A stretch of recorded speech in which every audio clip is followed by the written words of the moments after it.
பார்க்கிறோம். ஹஜ்ரத்னா அபூ தர்தா ரலியல்லாஹு அவர்கள் இந்த ஹதீஸை அறிவிக்கின்றார்கள். திருமிதியில இந்த ஹதீஸ் இடம்பெறுது. ஸல்லல்லாஹு அலைஹி வஸல்லம் அவங்க சொல்றாங்க, உங்களுடைய தந்தை இருக்கிறாரல்ல, உங்களுடைய தந்தை சொர்க்க வாசலில் மிக சிறந்த ஒரு வாசல் உங்களுடைய தந்தை என்பதாக ஸல்லல்லாஹு அலைஹி வஸல்லம் அவங்க சொல்றாங்க.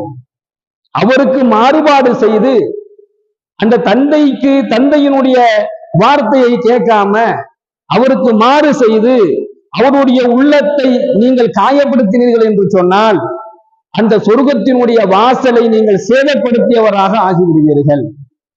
அவருக்கு கட்டுப்பட்டு தந்தையினுடைய வார்த்தையை கேட்டு தந்தையினுடைய சொல்லை கேட்டு அவருக்கு கட்டுப்பட்டு அவருடைய அந்த வார்த்தைக்கு நீங்கள் கட்டுப்பட்டு அவரை மதிச்சு நீங்க நடந்தீங்க அப்படின்னு சொன்னா அந்த வாசலை நீங்கள் பாதுகாத்து கொண்டீர்கள் என்பதாக நபிகள் நாயகம் ஸல்லல்லாஹு அலைஹி வஸல்லம் அவர்கள் கூறி காட்டுகின்றார்கள். இப்போ சொர்க்கத்தினுடைய